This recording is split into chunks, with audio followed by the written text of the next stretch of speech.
unless there's some reason that involved question needs longer. But generally it will be a minute to answer. And we're going to take turns so that each of you at some point or other gets to go first. And I would ask you, please, this is our timekeeper. When she holds up the form showing your time is up, stop means stop talking.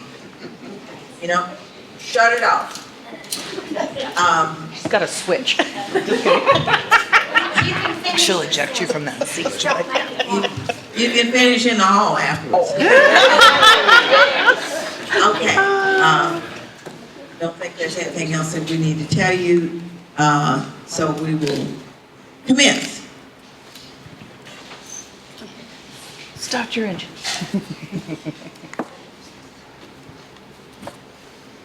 Oh, and just for grins, I'm going to start with Denia and start with Mr. Ferry for opening statements. Hello. Awesome. Good evening, everyone. My name is George Ferry, and I am running for Denton City Council at large, place 5. I have lived in Denton for almost 21 years now. I started off as a dance performance major at UNT, worked in the service industry for 15 years, owned a wine bar downtown, and now currently own and operate my own private practice as a licensed clinical social worker. I am running because I believe I have expertise to lend the city in a time of great need. We are in need of affordable housing. We are in need of actual solutions that are data-driven to homelessness policy. And we are in need of economic development, and as a 2-time business owner who also has served on Denton Main Street Association's board, I'm here to bring it and talk about it with you tonight. I've also spent 6 years on the Parks Board here at the city with my friend, Miss Frances Punch, who's also here tonight. I am the current president of Denton Affordable Housing Corporation, and I'm also the vice president of the Denton County Homeless Coalition. I say all this because I bring a lot of knowledge to the table. I've done a lot of the work. I have been putting in that work for 17 of the last 20 years. I'm grateful to be here, and I'm looking forward to answer these questions. Thank you so much. Thank you. Ms. Garland. Hello, everyone. I just want to thank you all for coming here tonight. I want to start off by telling you a little bit about myself. I've lived here in Denton for 16 years. I built my career at the Denton Enterprise Airport. I work for a major airline. I've raised 4 boys here, and I love this community. And something I feel strongly about is fighting for what you believe in. I've served on the Airport Advisory Board. I currently serve on the Planning and Zoning Commission. And like you're going to hear tonight, you've heard it earlier, we're at our crossroads. So Denton has a lot of unique issues that we face. And so I firmly believe that Denton needs leadership that's rooted in servant leadership. We need people that are here for the right reasons and representing and listening to our community. I believe that over the last few years, we've seen a lot of political operatives and we've seen political opportunists take advantage of our boards, councils, and commissions. And I don't think that we've been better off for it. And so we really need to get back to the core issues of the city, which is safety and infrastructure.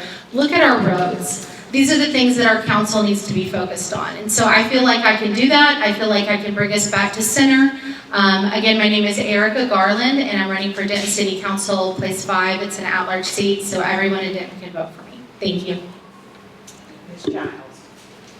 Hi, my name is Shannon Childs, and I have lived in Denton County for 33 years, and for half of that time I've been in Denton. I really love this town, and I work as a caseworker at UNT and TWU. I help underserved students get connected with resources like counseling, transportation, rental assistance, while also coaching and guiding them through all sorts of different kinds of issues and things. And it's been through that work that I realized that I have the potential to empower people to go for their goals and to try to improve where they are in their communities by bringing their full selves to those moments that matter most.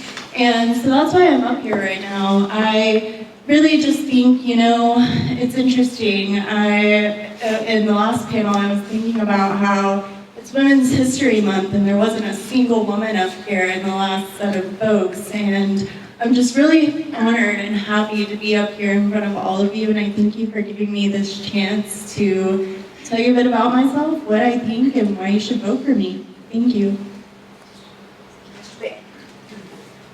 Thank you. Well, it's good to see everyone again. We've been back for many years and attended a lot of events here in this room, talked to a lot of folks, so it's always good to come back and have a conversation. As most of you know, I'm Dr. Brian Beck, and I came to Denton about 20 years ago to raise my family here. I'm a research biologist with a 35-year career. And I agree with y'all that, and a lot of what we heard in the last session where I agree with you that we need to make Denton more affordable, more resilient, more connected, and that we're sort of tired of business as usual, controlled by the sort of powerful special interests. And so I think that there's an opportunity for someone like myself that had experience doing solutions for scientific problems for 35 years, has been the District 2 representative for 5 years.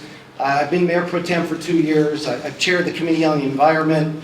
I'm chair of the Development Code Review Committee that has responsibility for doing deep dives on development code. I'm vice chair of mobility. I'm in the community partnership that figures out how do we parse out hot funds, and I'm on the community shelter. So all pieces of the community, I'm serving on various groups and boards that allow us to figure out how to make good solutions, and I hope we'll be able to address those. Good evening, everyone. I'm so happy to be with you tonight. My name is Angela Brewer, and I am running for mayor of my hometown. I am thrilled to be in the Denia Recreation Center tonight, particularly with the neighborhood association here. This is actually the third forum that mayor candidates have had, and 2 of the 3 now have been with neighborhood associations. We started over in Nick's neighborhood with the JVD group, and I am so proud of the neighborhood associations in our community that really took the lead. Patty told me earlier that this neighborhood association forum is actually the 2nd longest running in our city, following Lenny and the League of Women Voters as our longest running. So it is such a great example and a great model of how I want to lead the city as mayor. That we need a community that comes together. We need to center around our neighborhoods. We need a leader who is ready to understand that they have 2 ears and 1 mouth for a reason, and that we want to build teams. My background is in team building and collaboration. I've spent about 20 years in a classroom and also about 5-7 years working in nonprofit associations, including the Girl Scout Council here in Denton. And I know that what we need is a real team builder, kind of like a team captain for our city, and I think that's what the mayor is. We need a mayor who's going to be our team captain that puts this team together to move toward our future. Just a couple of things that I've done. Oh, the timing. I have that music playing now. Okay. You say the time starts when I say my first word. My name is Chris Watts, and I'm running for mayor of the city of Denton. I want to tell you a little bit what I'm going to bring to the job. First, I'm going to talk about my experience. I've served in this job since 2014 to 2020, doing team building, bringing people together to solve some of the most difficult issues that we've had in this community at that time. My experience of being an entrepreneur since I was in my mid-20s to build my own business, which means I'm the only one responsible to make the financial decisions, to look at the budgets, to understand how debt works, to understand how investment capital works. I want to talk about my education, master's in counseling education at the University of North Texas. I know how to talk with people. I know how to listen to people. I know how to bring people together. We did it for those 6 years. 20 years in the legal profession, working on contracts, detail work that is vital to what we do now as a city with a $2.5 billion budget. But what I want to talk about is my lived experience. Growing up in this city all my life, we were poor. We were housing insecure and financially insecure all the way up through high school. We were homeless for 3 or 4 days out at the lake because of a domestic violence incident involving my mom. And all of those things built character that we all had to overcome. That's what I bring. I bring a life lived of compassion, of understanding how people struggle, and also how can we help people get out of those places? How can we give them a chance in our city? Not stand in their way, but to give them an opportunity. That's what I will bring. I will bring the same thing I brought for 6 years. Thank you.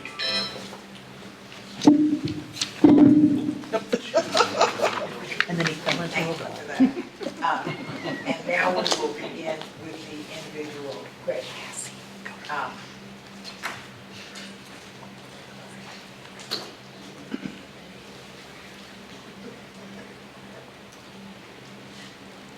Denton 311 is a city app that connects,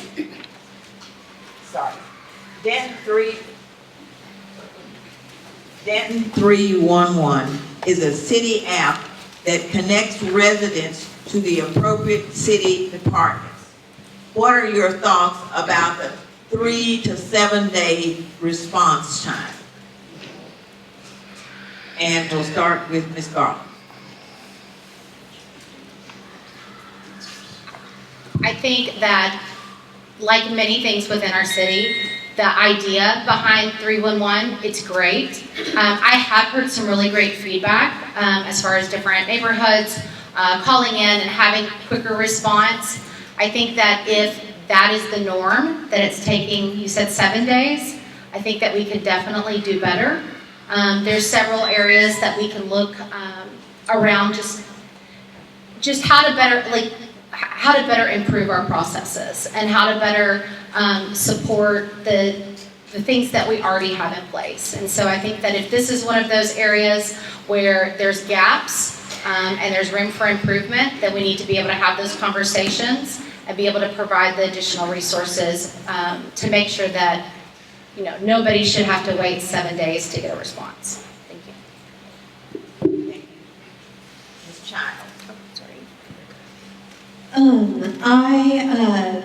I kind of agree with what Eric is saying. I also think that this can be done in a way where we're able to connect people quicker through utilizing the, sorry, I'm trying to think of my words, but utilizing the student resources that we have here in our town. There are so many students who are familiar with computer science and apps and connecting people with the things that they need to be connected with quicker and more streamlined.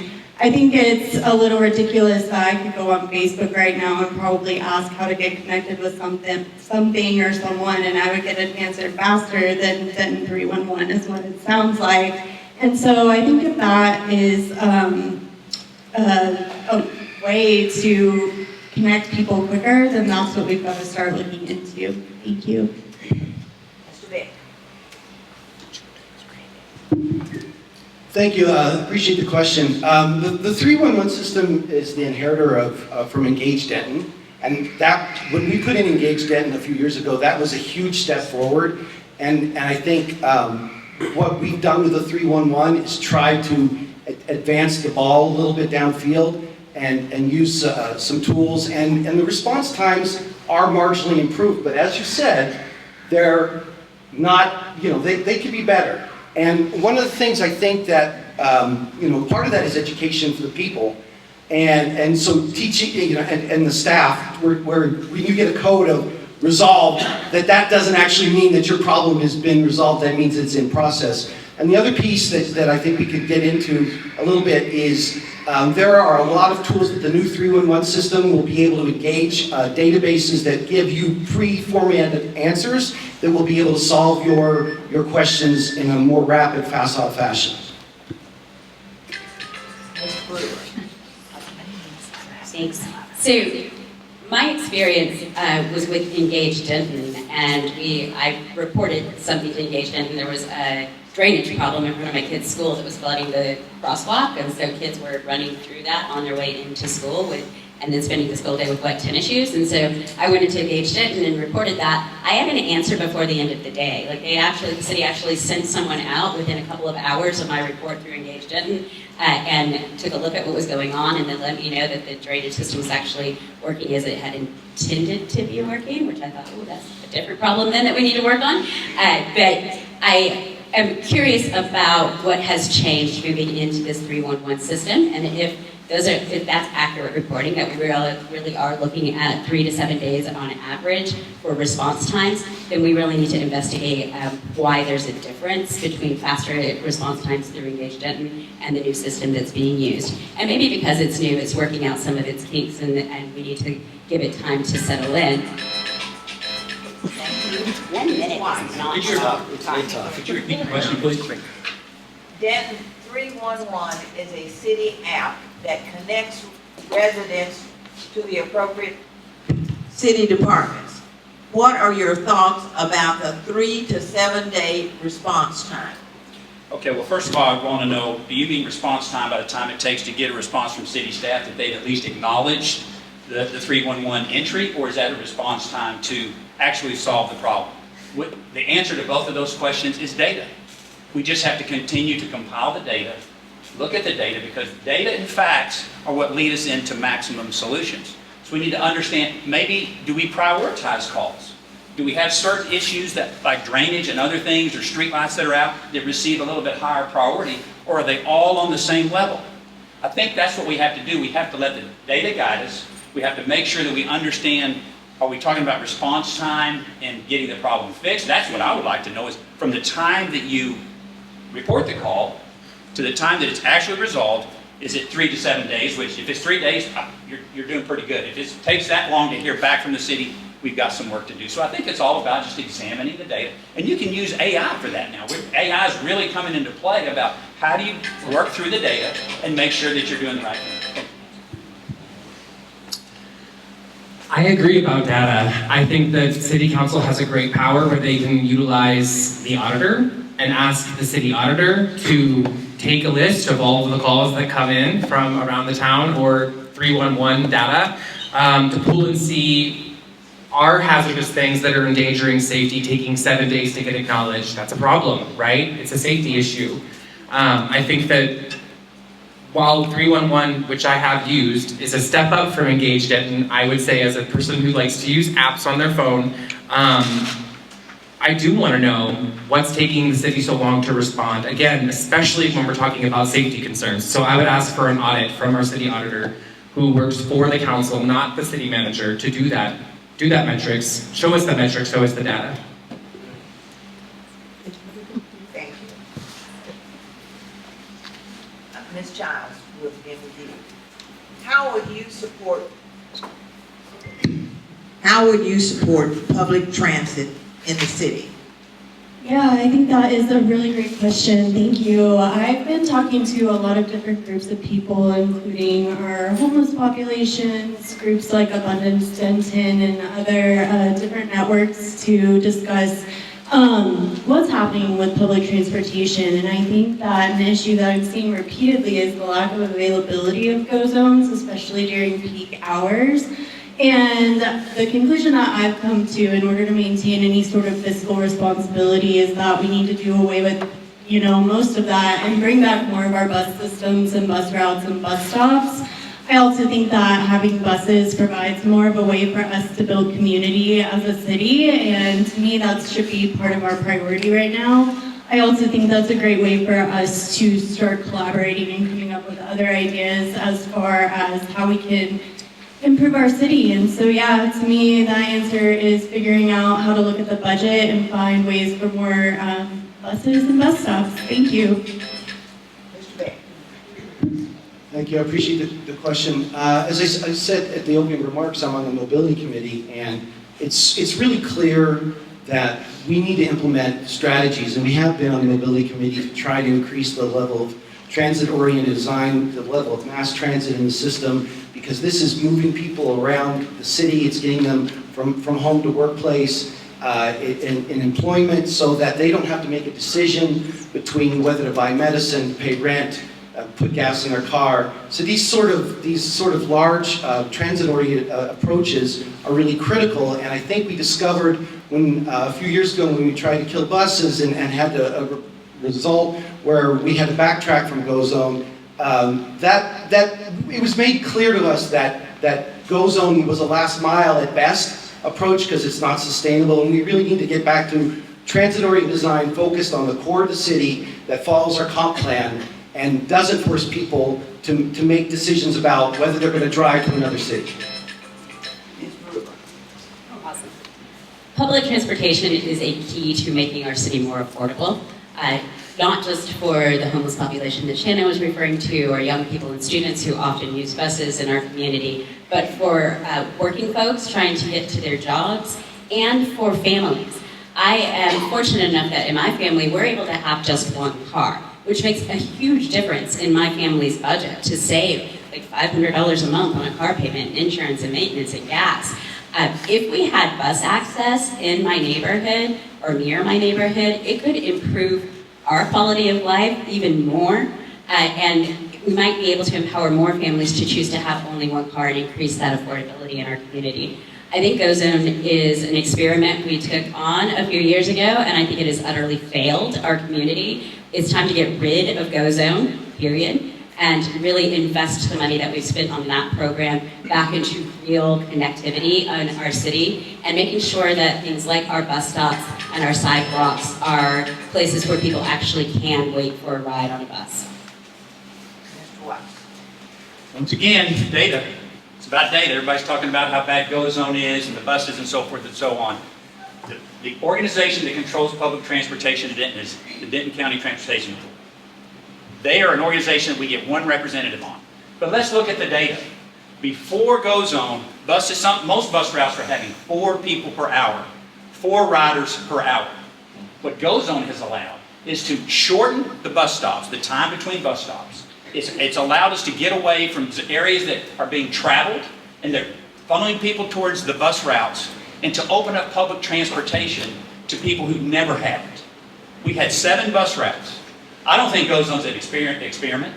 All you have to do is talk to the president of the DCTA when he comes and talks to council and talks about what's happened. But if you want to make changes, you have a council work session with your representative, and you tell them what you want them to advocate for. And they go to the board and advocate it. Or you say, we want to opt out of DCTA, and we'll form our own bus route. The DCTA is the sole provider of public transportation in the city. You're good. You're all good. I agree with candidate Angela Brewer's recommendation. I mean, we have a local expert in the room. We have Abundance Denton here. They've got data. It shows that we're back up to ridership pre-2021 before COVID. So the need for buses is now, and the micro answer of Go Zone isn't the way. As someone who's scheduled Go Zones and who's helped families get Go Zones in Louisville as a social worker for that district, they don't leave the city of Louisville proper, but Louisville ISD is 5 cities. So if you don't go to school in Louisville, you go to school, let's say, in Flower Mound, how do you get home if you got a Go Zone to the edge of Louisville, were dropped off and had to walk the rest of the way to your campus?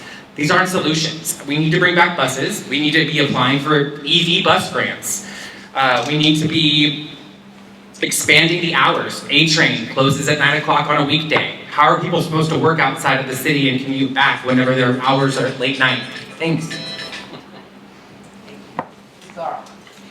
So we know that public transportation and mobility is vital to our community. Not everybody has a car, and as our city grows, and we over and over see the infrastructure not be able to support that growth. I commute an hour each day to South Dallas to be able to get to work. The DART drops off right in front of where I work. but I'm not able to use it because I couldn't take my son to school and get to work on time. And so families are faced with these kind of difficult solutions of having to make choices of, how do they get to their appointments? How do they get to work? And so I think that we need to have these conversations. The key is, what are the resources that we have available right now? What is working and what isn't? And let's be able to kind of talk about it openly, have those conversations, listen respectfully, and make adjustments as we need to. I feel like this is the case in so many different areas where we're seeing things that just aren't quite working and aren't meeting our needs, and this is definitely one of them. And we'll begin with Mr. Beck. The new council will have to hire a new city manager, who then will hire all the department heads. What qualities, experience, and approach would you look for in our next city manager? I really appreciate the question, and I had the honor of being here in 2021 when we hired the current city manager, so I'm familiar with the city manager hiring process. And one of the things that I think worked really well, even though that was an internal candidate that ultimately got that decision, was that we attempted a national search. We brought in candidates from everywhere to try to bring in a number of really great ideas to see who matched, not to use modern lingo, but who matched the vibe of Denton. Who best represented an understanding of the needs and the potential of a three-college town. And one of the things I'll be looking for in the new city manager is do you give your staff flexibility to be bold, to try new things, to go out there and take the policies that council gives you and really run with the ball and see what you can accomplish instead of incrementalism?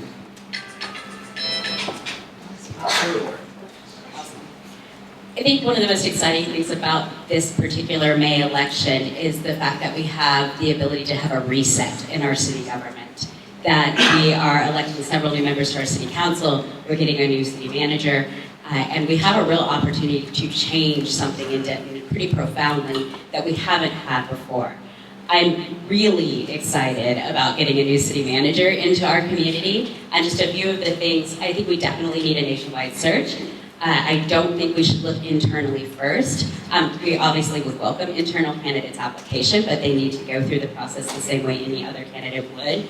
I'm really looking for potential city managers who have experiences in communities like ours, communities that are maybe very independent in their spirit and their identity, but are becoming more suburban than they used to be, and having a lot of growth, and have experience leading communities through that kind of growth in a way that's reflective of being citizen-led. I think that's citizen-led is the key word when it comes to city manager interviews. Thank you. Mr. Watts. I certainly would support a national search. I've served under 3 city managers. Unfortunately, had to be the deciding vote to terminate one's contract when I first got elected as mayor, and then we went on a national search to hire Todd Heilman. I think you have to have a city manager that knows how to deal with a full-service city. A budget of $2.5 billion, we provide all the utilities to you all, to our community. We have to have a city manager that is strong in their convictions about implementing policy. We have to have a city manager that knows how to set boundaries with city council, because sometimes council wants to step into the roles of a city manager, and the city manager has to understand what is the role of council, what is my role, and we all have to be able to treat everybody with respect and integrity, because the city manager is in charge of 2,000 people. But how it goes at the council, as we've seen, we do need a reset.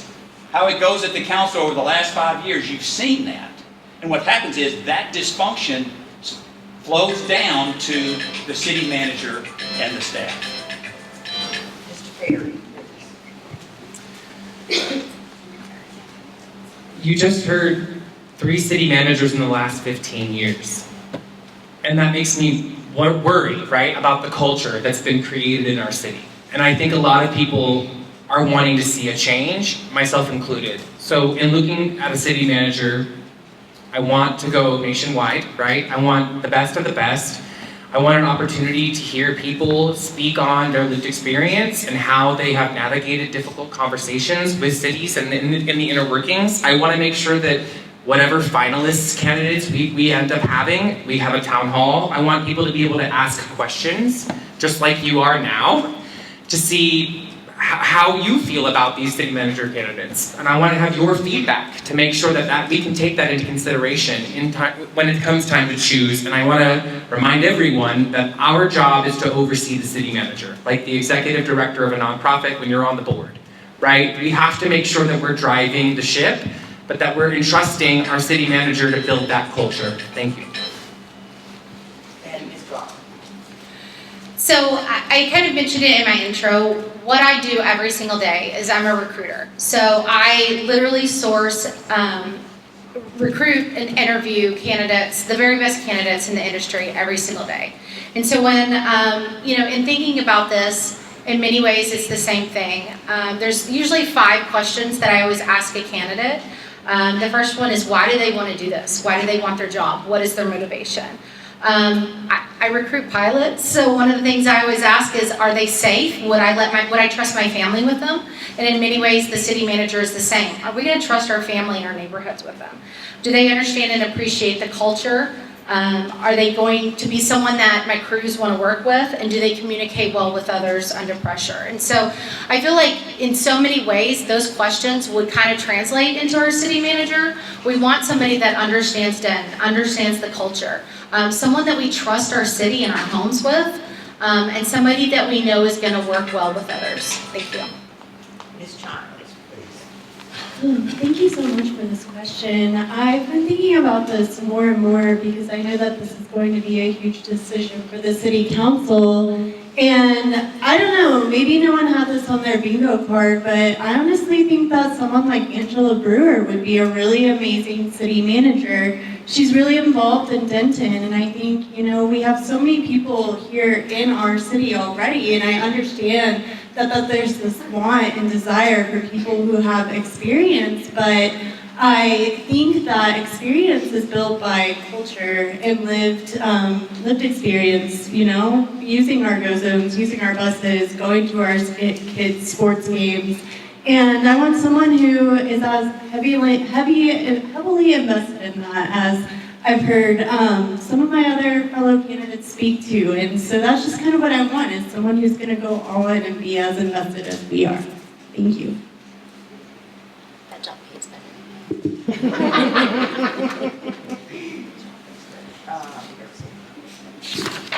We'll start this time with Ms. Brewer.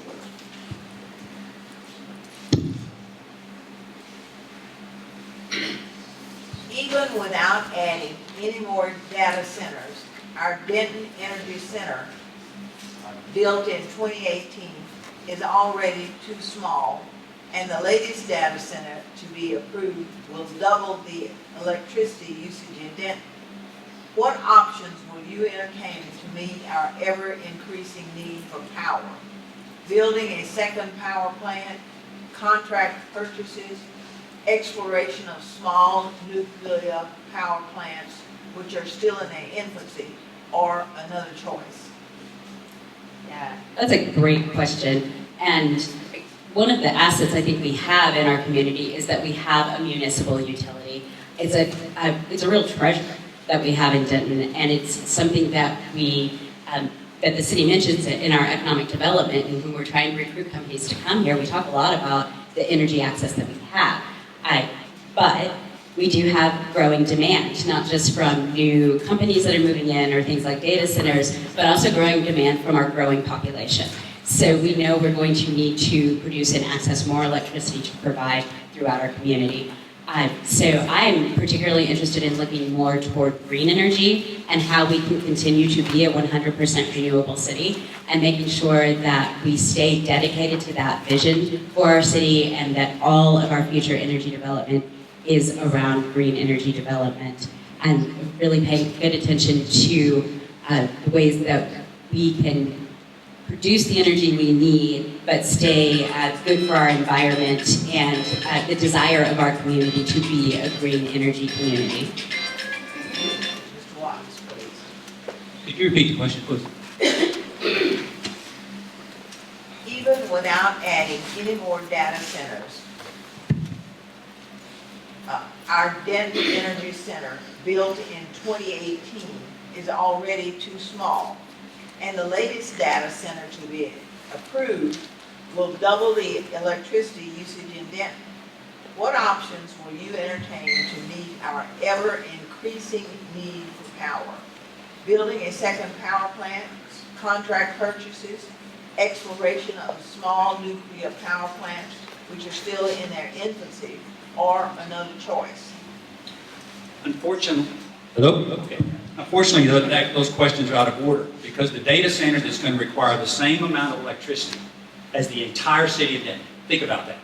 One facility is going to require the exact same amount of electricity, if not more, than the city of Denton. Those options were discussed. They were discussed after the fact. The data center was voted on prior to these type of issues come into play. So now we have to figure out how do we create enough electricity, which means some of these options are not green energy. They're not green energy. And does the green energy, will it provide the amount that's needed to power that? And is it really going to perform the way it was? So I'm open to the options. It's just unfortunate that I would hope to have thought we would have had that discussion prior to the data center being approved, because it's going to require us to double the amount of electricity in such a short amount of time if it comes online to its full capacity. And Mr. Fair? I'm starting to love that music. I agree, you know. The data center, as it's been said, it's about the power of around 300,000 homes, right? That's an exorbitant amount of power. I think that first and foremost, there needs to be a moratorium put on them. The last cryptocurrency that came in here went bankrupt. It's bad for the city, right? This moratorium would want to study what this current facility is claiming it can bring. It's promising $490 million over the course of 10 years in tax revenue. So that's $49 million a year. I'd love to see that. Let's see that over 10 years. Where's the longitudinal study on air quality for this type of facility? It's brand new, right? They're not using water to cool the towers, they're using chemicals. What's that doing to our air quality? It hasn't been around long enough to study it long enough, right? Short-term studies say it's bad for our air. I digress. Green infrastructure is 100% where we need to be moving. There's plenty of grants that we can be applying for the federal level, and we also need to be incentivizing businesses to go green. Thank you. Laying me out. It's better than I yell at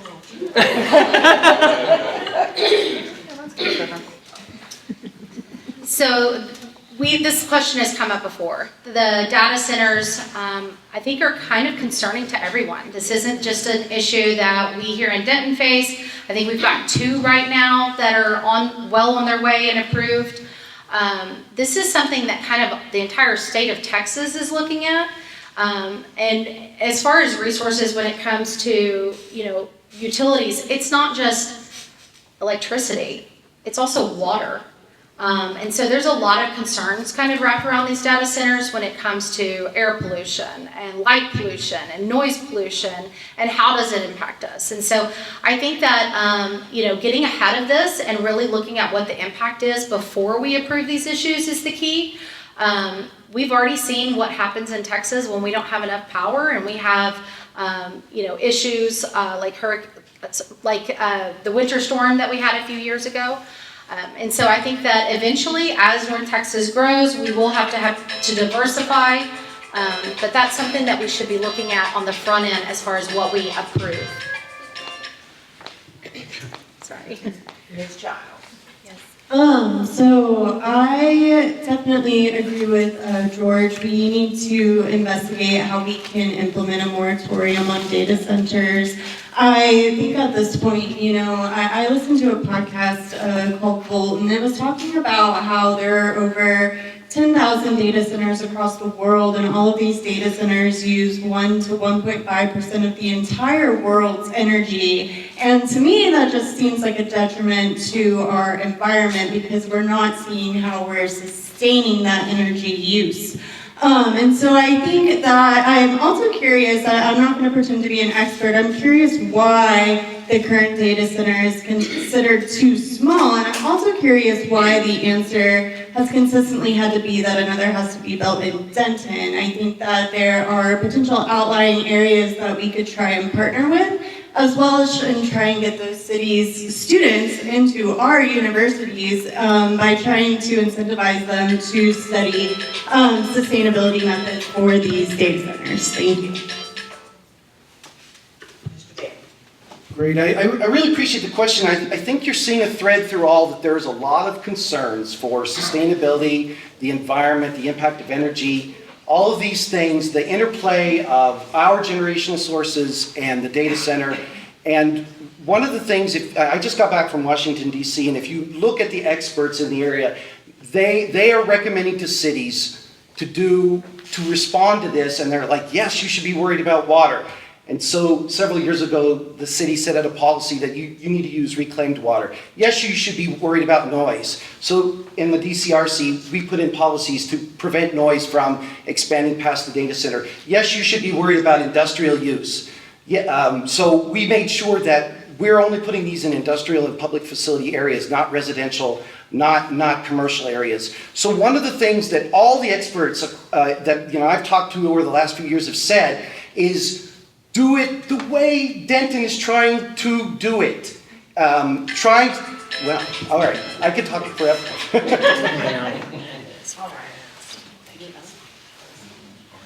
Beginning anew again. This is lengthy. I was going to say, I saw the shadow. Yeah. Okay. Does she get a time on it? Despite I say it's going to take longer to read the question than it does to answer. Despite residents' call to keep city amenities readily accessible to neighborhoods, city staff under the previous park director continually pushed for big sites that are large and regional in nature. Staff's rationale is savings in maintenance and operation, but often that's not what residents want. Staff's plan to move the South Branch Library and the Senior Center to a huge planned park on Ryan Road is one example. Both moves were staff-driven, not citizen-driven. Townspeople objected loudly to moving the Senior Center out of the city center, and the move has finally been put on hold. However, residents also have objected strongly to moving the South Branch Library on Teasley away from its current location, but city staff is ignoring them as of now. South Branch is in good shape and will have room to expand on site once the fire station moves to Ryan Road.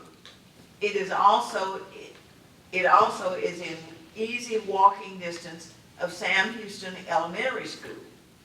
Also, the huge new planned park on Ryan Road next to an upscale senior retirement home is taking many acres of land, some of which could be used for residential development. Would you be responsive to residents in their desire to leave the South Branch Library where it is? I'm not going to pull a Nick and just give you a one-word answer. But I will say, of course, we'll be. I don't think anybody up here is going to say we're not going to be responsive to the citizens. But I think this is about scar tissue. As one of my law professors said, that all contracts are scar tissue. And this is when we're having bond programs with these kind of amenities that require some type of different location, why are we not including that in a bond proposal so that people will know exactly what they're voting for? But the real truth of the matter is the council sets policy. Even after the bonds are passed, if the community wants something different, you're not locked into stone. That's why we're here. That's why we serve. We serve the people, not staff. We ask for policy, staff implements it. So if we're going down the wrong direction, you simply change direction. It's that simple, and we just need to make sure that we hear from the citizens about their concerns. So of course I would be responsive to that. Mr. Ferry. Responsive? No, of course, yes. Absolutely. It's our job, right? As someone who served on the Parks Board for 6 years, I was the chair for 3. I've been on those park tours where we get on a bus, and I got to go with Vicki Bird and Joe Holland, were council members that joined us, to tour different regional facilities around our county and beyond. And we learned that these are opportunities to also support our community and make more money, but not at the expense of already existing buildings that are doing great things in the community, like a library. I was just there on Sunday because Sweetwater's Coffee is in the same parking lot. Love that library. All that to say, no, I wouldn't move those things. I think that it's important that we listen to neighborhood associations, right? That we work with them to create even small area plans, right? When we're talking about what you want within a 10-minute walk of your house, the types of things you want in your neighborhood that don't require you to have a car. A park being one, maybe a community pool, like that's what's important, right? Listening to the people. Thank you. Ms. Garland, please. So we've heard it a couple of times tonight that our community and our residents don't feel like they're being heard from council or from the city. Through my time serving on the Planning and Zoning Commission, I've seen several issues that were very heated that kind of came before us, before it went to council. I've had the responsibility of reviewing projects and hearing from residents on all sides of very difficult and controversial issues. And one thing that role has kind of reinforced in me is the importance of approaching every decision carefully, fairly, and without preconceived kind of agendas or politics in those decisions. I think that we have the responsibility of listening to our residents and listening to the people that live here now. And how we grow and how our neighborhoods grow, because we're the ones that are impacted. And I think that we just have to consider those facts and weigh what's best for our committee as a whole, or our community as a whole. We're not always going to get it right, but we do what's best with the information we have. Sorry. Ms. Chalmers, please. So yes, I think our neighborhood communities and the people who use these services, like the library or the Denton Senior Center, their voices should be most important when we're factoring in these sorts of changes. And I think, kind of like some of these other candidates have alluded to, it seems like there's some sort of staff planning without first getting community input, and I feel like that doesn't necessarily make a lot of sense unless we're able to review the metrics of like why something like that would happen. And so I think that we need to remember that it's the people of Denton who are at the top here, and it's those voices and those concerns that I think staff should be paying attention to, and that is what I think about that. Thank you. Mr. Bear. Thank you. I really appreciate the question because there's a couple different components in here. I think one of the things we have to acknowledge is that part of the reason it came up for a bond vote was the South Branch Library is bursting at the seams, it's out of capacity, and the Senior Center is out of capacity. They need new tools, new resources. Maybe we could repurpose that building, that O'Neill 4 building, but the Senior Center itself needed new opportunities for growth and potential. I think we've heard a lot of this in the board or in the panel up here so far, that we have to represent the people. There's a certain amount of equity that we have to represent, and so being central to locations is really, really important, especially for the Senior Center. But I think we have to be really careful when the voters have given us a direction on the amounts and types of money to spend. We have to respect that, but I think there's still an opportunity for flexibility to see how we implement that. Ms. Brewer. Recurring theme that we've heard not just tonight in the questions and the responses, but I also hear when I'm visiting with my neighbors on the campaign trail, is that people in our community feel like they are not heard. I hear that over and over and over again. And I feel like this question is speaking specifically to that issue of the citizens feeling unheard. I am running for mayor because I believe we should be a citizen-led community. Our job in the city council is to work for the people of Denton. The people of Denton are telling us we don't want these libraries to move. We don't want the downtown senior center to close. And so we shouldn't be doing that. I'll give you another example that I think we've maybe gotten our priorities a little bit out of order, that we're thinking a lot about building big, fancy, awesome regional facilities that we can attract folks from all around. So one thing they're thinking about is a swimming complex, right? And shutting down the Civic Center pool. And I'm like, no, we don't need to think about other people coming into our community. We need to think about our folks first. I want to be able to take my kid over to the Civic Center pool to swim for $5 and not worry about a big fancy facility built to serve the needs of our whole region.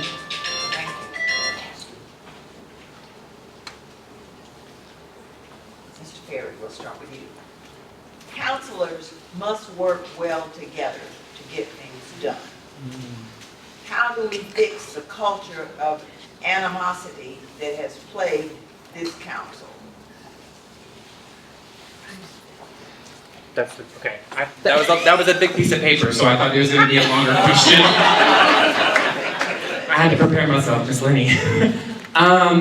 Yeah, you're so right, and that's something I think I've heard every single person running for city council say, is we're tired of the bickering. As someone who either attends in person or watches online every city council meeting, it is frustrating to see nothing get done because people want to argue or bicker or name call. I think at the end of the day, we have a job to do. We have a lot of huge issues. We are not on a precipice, we are in a crisis. We have an affordability crisis currently that we are navigating. We have a homelessness crisis that is happening actively, that is solvable. We are never gonna bridge that divide when we choose to be divisive. It is rule number one as a social worker, right? Actively listen, meet people where they are, have compassion and positive presupposition, right? I believe you are doing the best you can with what you have. And because that is my baseline of truth for every human being in this room, that is how I navigate difficult conversations. Thank you. Thank you. Ms. Garland. Do you mind repeating the question one more time? Counselors must work well together to get things done. How do we fix the culture of animosity that has plagued council? So I think, if I'm being really honest and transparent, we need to figure out what is at the root of this animosity and what is the motivation, why aren't we getting things done? For years and years and years, there's been a push to have partisan politics. Either one side or the other wants the voting majority. And so we've seen what that's done over the last couple of years. I think that if we want to serve on council chambers and represent our community, we have to step out of our echo chambers. And that means partisan, that means, you're gonna see different members, different candidates who have been part of PAC groups. They're working on a slate, they're working on teams. And I think that when we as voters are just kind of aligning with candidates based on how they identify with their partisan politics nationally, that's going to trickle into what we see on council and how what we're able and we're not able to get done. Ms. Childs. As a caseworker, I work with so many people every single day that think so differently from me. And usually, I just start by trying to find our common ground. What do we agree on? I think almost all of them are watching The Pit right now. And so that's like something we go to. And I think that might sound trivial to you right now, but that is where you have to start. It has to start with relationship building. And, I think it shouldn't necessarily matter what someone's political ideologies are in order to get along with them, because at the end of the day, we've heard it said before, streets, libraries, parks, our kids, our after-school programs, our families, our workers, they're not political parties, they're people, and we need to take care of them, and we need to figure out how we come together to do that. And I think it's, learning to find that common ground. Mr. Banks. Thank you. I really appreciate the question. There's a lot of that idea in the community, and I have to say, I'm going to push back a little bit. Most of council and all the time that I've served on council has gotten along. There are, with a couple of notable exceptions. I think you'll see some of the change will just naturally happen in that we are turning over 4 members of council this year, potentially, one way or the other. So that stirring of the pot will turn some things. But Jill and I just went to Washington, D.C. and hung out and did some things to support the city. Joe Holland and I go to his concerts when he does Beach Boys songs. I hang out with Paul Meltzer on a regular basis when we went to his film recently. Council is very friendly and gets along and has a good relationship, except for a couple notable sessions. And one of my favorite activities is the dinner between the work session and main council, because this is when we bond, this is when we form relationships that help the city. It's kind of coming back to where I started earlier, that it's time for a reset in Denton. And we have an amazing opportunity this spring to do that reset. One of the things I am ready to get rid of in this community is this very old school way of doing business in our city. We are fully dysfunctional. It is really old school, backroom deals, trading votes, bullying the staff and leaning on them to try and get your projects promoted or passed, or have a staff report come out the way you want it to look as a council member. That needs to stop. There's absolutely no room in our community for that way of doing city's business. We need transparency, we need unity, we need active listening in our city council among all of our members. We need collaboration, we need teamwork. That's why I decided to run for mayor in particular. There were other seats available for me to fulfill my desire to do community service in this town. I wanted to run for mayor in particular because team building, collaboration is what I've done for 25 years of my career. I want to bring that to our city council and to our community. And Mr. Watts, please. Could you repeat the question, please?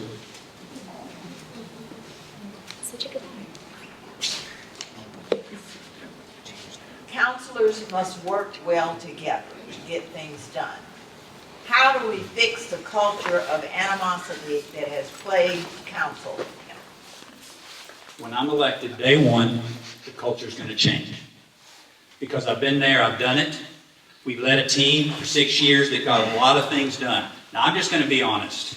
I served on council in 22 to 24. Council did not get along. I mean, there were a lot of opportunities where people could, but they didn't. I mean, honestly, Brian, I remember in a work session, after work session, you're screaming at Councilmember Davis and I, after a closed session work session, about a legal issue that we had. The council has been dysfunctional for 5 years. All right, we've seen what that creates, which is nothing. When you have dysfunction at the top, it flows down to the staff. And I will bring a different culture.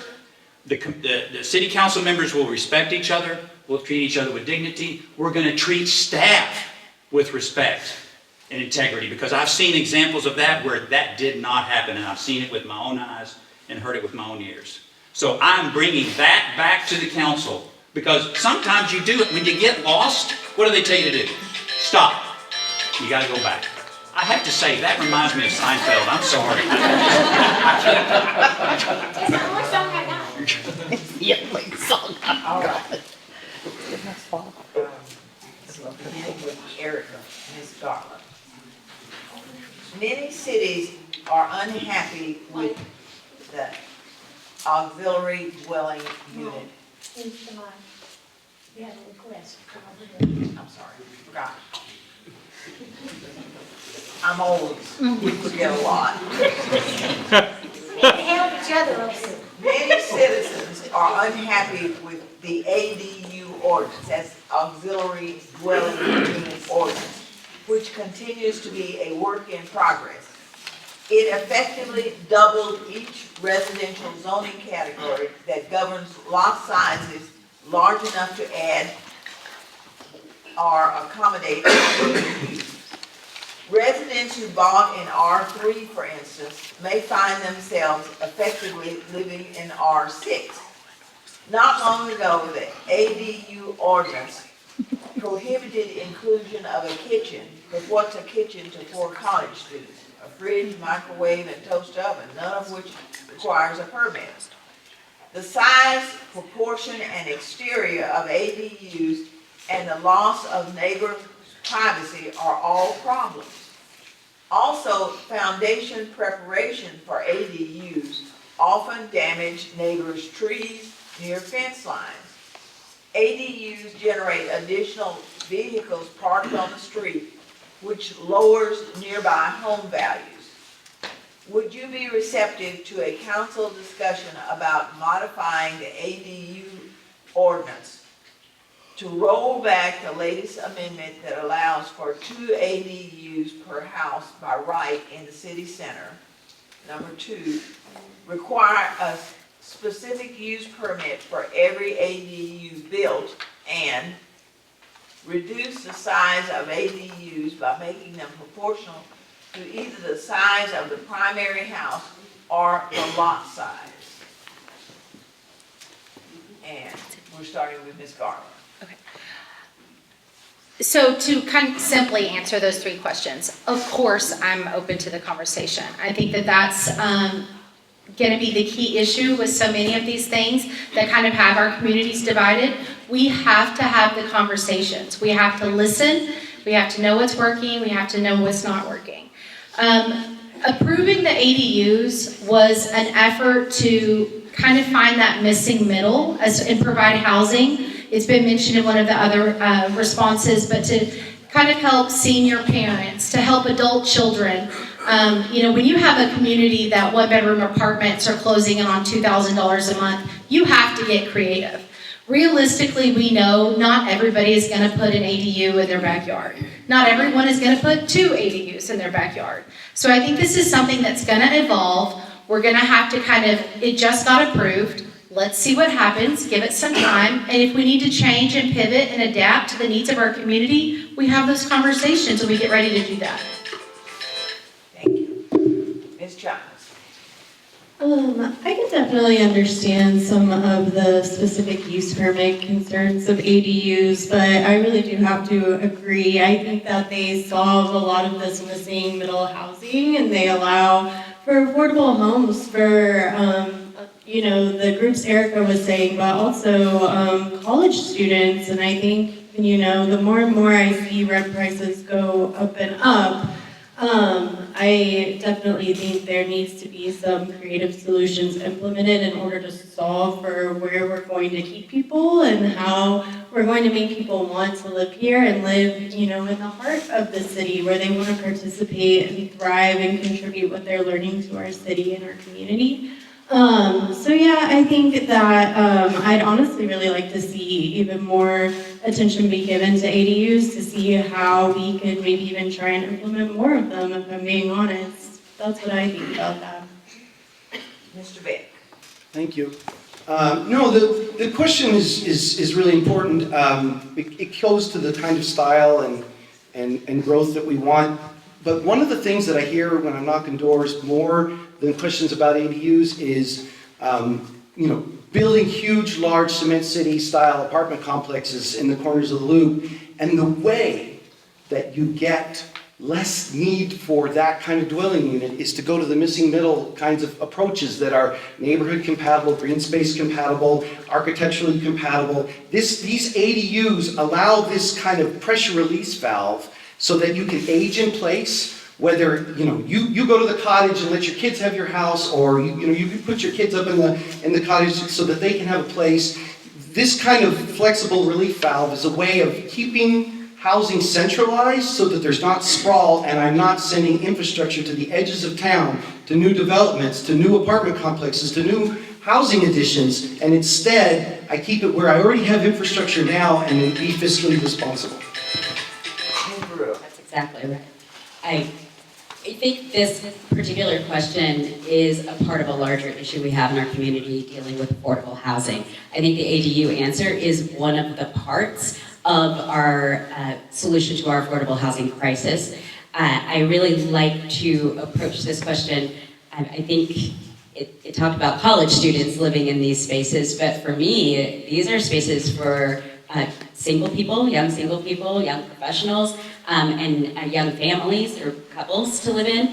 At my house, we actually share a house with my parents, so my husband and my 10-year-old and I share a house with my baby boomer parents.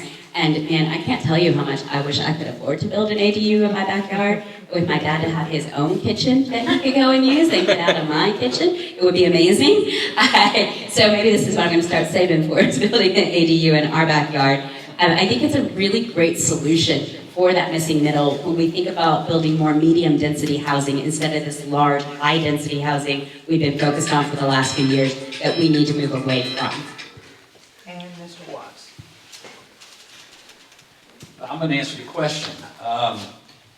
The mark of good leadership and community response is to have people come and tell you, y'all might have either worked too fast, you might not have considered some things, and you can go, okay, how can we make this better? Remember what I said about scar tissue? When things happen that are unintended, when people share that with you, then you respond to it, and you bring in all the community, and you go back. How many times have we on council, especially when I was mayor, we had to go back and go, we might want to try to look at that, redo that, because you don't necessarily always get it right. And as far as extending infrastructure out beyond city boundaries, I mean, the council just the last 2 or 3 weeks extended a developer-paid water line from the city of Denton all the way out to Ponder, but then the city of Denton is going to pay an extra $2 or $3 million to oversize that line to take care of an additional development that's coming in from Ponder. Look, we all are open to hearing what the community wants, and if we made an error, if we need to tweak something, you tweak it. I mean, it's that simple. We don't have to justify it or rationalize it. Our earlier vote, we just fix it. I know, I hear you. I'm thinking Jerry and Elaine and George, so. Speaking of George Ferry, hi. Thanks for coming. So you've heard a lot of great answers, and I think that this is the first step into affordable housing that we're talking about as far as this panel is concerned of candidates, and I'm grateful for it. I agree, multi-generational families aging in place. I do want to make it very clear, I'm absolutely open to having the conversation. That's the succinct part of the question, where it's, are you open to having conversations about what needs to change specific to trees and privacy? Absolutely, right? We want to make sure that we're not destroying trees by building these ADUs, right? Trees are important. Our tree canopy needs to be preserved at all costs. So I'm always open to having the conversation, and I agree with the majority of the folks up here that are saying this is an opportunity to put some missing middle and to give opportunity to people to have other living options.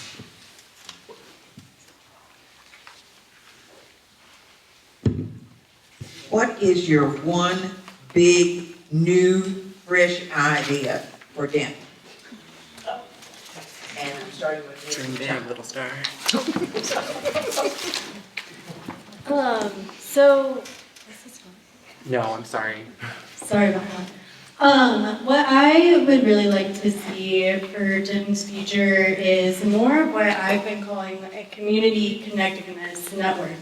I want there to be a way for people, when they see an issue, have a way to collaborate and get connected quicker than with something like 311, because I want there to be collaboration involved. I want our different boards and committees aware of the concerns that people in Denton are having and the ideas that you have to fix them. And I think that that is one of the biggest ways we can do that, is to show that as a city council and collaborating with city staff, we're also willing to do that with people who live here in Denton. And so to me, that looks like having an idea, being able to shoot an email, and then quickly be connected with someone who is wanting to work with you in that world. So I imagine this for nonprofits and other community partnerships. Thank you.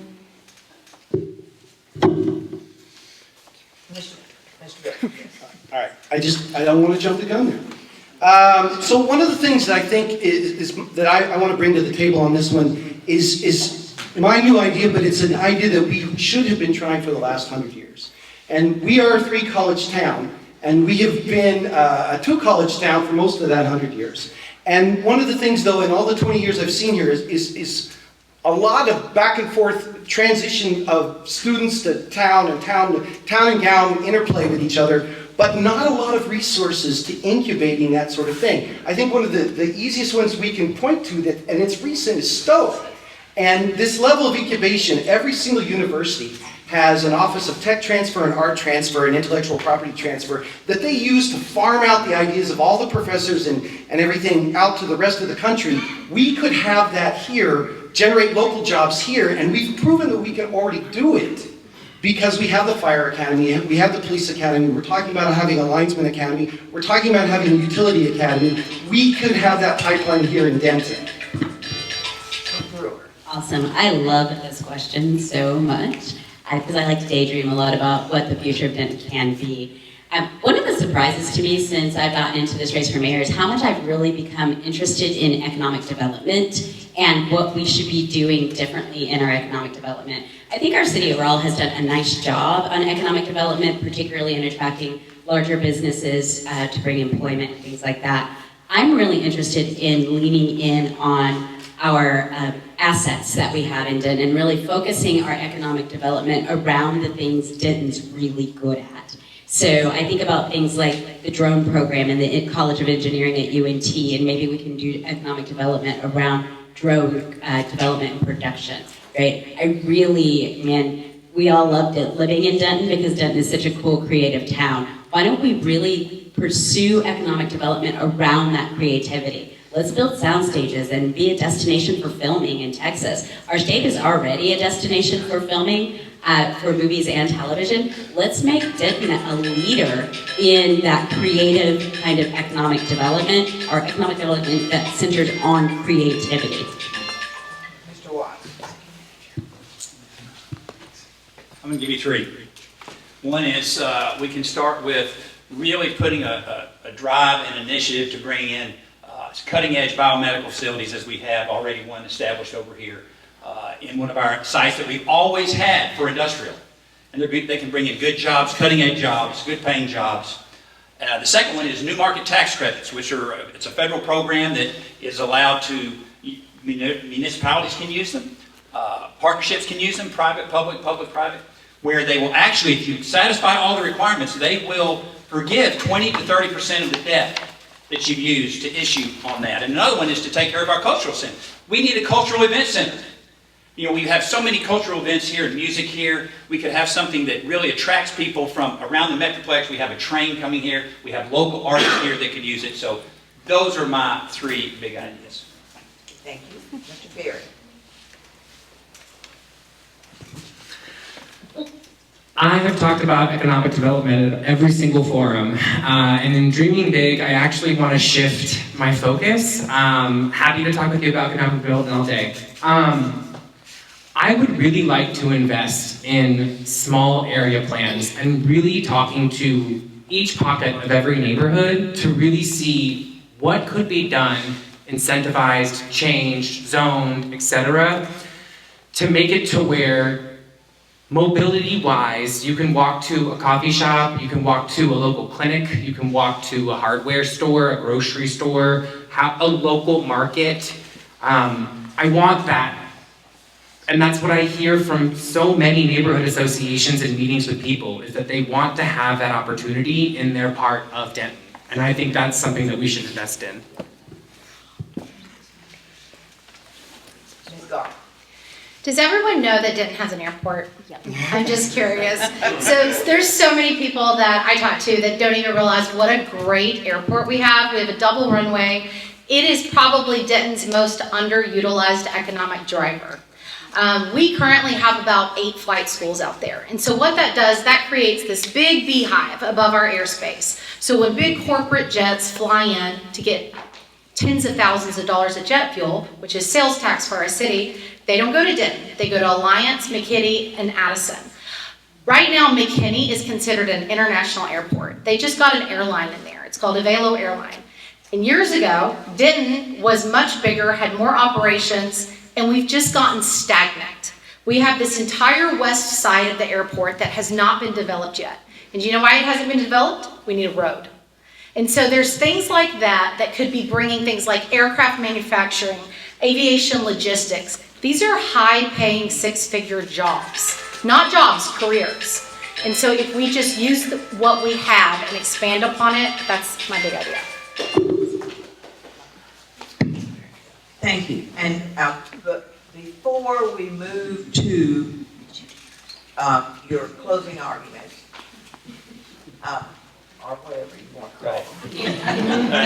I want to plant something that you need to consider. I noticed that several of you talked about the ADUs being this middle ground housing. There is absolutely nothing to control the rent on an ADU. It can be as much as any apartment in town. The other problem for ADUs is the streets. We built the streets anticipating that most people would be parking in their driveways or garages. They are not wide enough to have cars parked on both sides and still allow 2 lanes of traffic down our old streets. If cars are parked on both sides of my street, I want Kendall. It's a reasonably wide street, but if cars are parked on both sides, then it does not allow for 2 cars to drive down there, unless you're just creeping along very carefully to make sure you don't scrape the paint off the car that you're passing by. So those are issues that need to be addressed as you cheerily say, it's another opportunity for housing. But it comes with some problems that I didn't hear anybody talk about addressing that. And now we'll move along to closing arguments. You have 1 moment to say whatever it is you wish you'd said before or didn't get to. Okay? Oh yes, we'll give them a minute and a half to do that. An extra 30 seconds. Let's see, we started Started down there, down so you there, just got so we'll started. start Sure, right. absolutely. I already knew that. Well, thank you all for coming and showing an interest in your local city government. I think it's refreshing, but we also need more of that. We need to make sure that people vote. My name is Chris Watts. You can check out my record at chriswattsdenton.com. I've been endorsed by the Firefighters Association here in Denton. As I said, day 1, it's going to change because I've got the experience, I've got the temperament, and I've got the life experience to bring those to bear to the problems that we have. Let's not forget how the last 5 years have been. Let's not forget the last year. You know, we've had cultural events that have lost some funding. We've got our taxes that are going up. We've got utilities that are going up. We had a budget that was projected to be $14 million. I'm still not quite sure how they close that gap. I went to all the meetings, but that would be one thing that we take a look at. So day 1, we'll start looking at everything to make sure, number 1, we're responsive to the community. That's the number 1 thing. You have to put people above politics. A lot of the questions were about the community doesn't feel listened to. Well, I can tell you, I haven't served in this town for as long as I have by not listening to people. That is the first thing we'll do. And we'll start by listening to each other as well, instead of coming at each other and arguing and bickering and voting down good proposals because you might not like the individual. So I will bring that to the council. I will bring fresh energy. I will bring a fresh face. I mean, look at this face. Okay. Thank you. Thank you. Look at this. I think the most exciting part of tonight, besides seeing all of you remaining here at 9:30 p.m. on a Monday, the most exciting thing was that last question that we had, asking each of these candidates, what's your big idea, right? What's your vision? What are you dreaming of for our city? I think when we get into our city elections, we spend a lot of time thinking about the things that are going wrong, what isn't working, and how do we fix it. And those are important questions to ask and things that need to be discussed, but we don't do enough of that last question, where we get to dream together. I was recently filling out a questionnaire for the Dallas Morning News, and one of their questions was, where do you see your city in 20 years? And I was like, man, this is the question, right? Like, this is why I think all of us are sitting in this room right now, because we have a real heart and desire to see a great future for our city. We know we can get there, but we have to get ready to share all of these big ideas, the big dreams that we have. I love that Erica said the airport, because I would have never thought of the airport, because I don't have the kind of experience that Erica has. But it's a fantastic idea, and we definitely need to do that. right? We need to do this citywide, not just with the 7 people who sit on our city council. We need to take this action with our entire community and ask people, what are your big ideas for Denton? Where do you want to see us go? What do you want to see Denton look like in 20 years? And then let's put the policy behind creating that vision and bringing it to life. I would love to hear from all of you.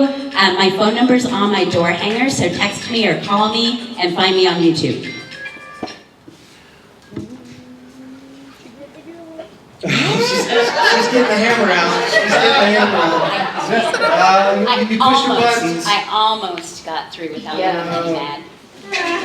So I really appreciate everyone coming out. I'm going to reiterate, I want to thank Denia. They've invited me out for so many activities, for so many events. They've been sort of my home away from Idiot's Hill. Often, the number of times I've been out here is crazy, honestly, because that shows what kind of heart and engagement, the fact that you're doing mayoral elections and all the other city council, it shows the kind of community spirit that Denia, that Southeast Denton, that Idiot's Hill these neighborhoods bring this to the city over and over and over again. And I think it goes to this idea of building this idea of community and who does council respond to.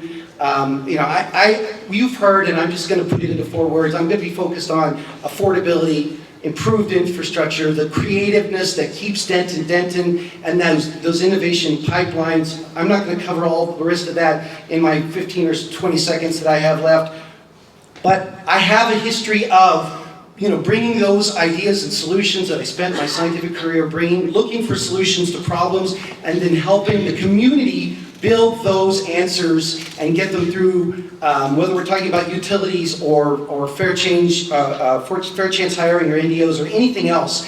And I think look to the community and see who are they responding to, and versus where are the large signs in the corner versus the large signs in the neighborhoods. Look at those.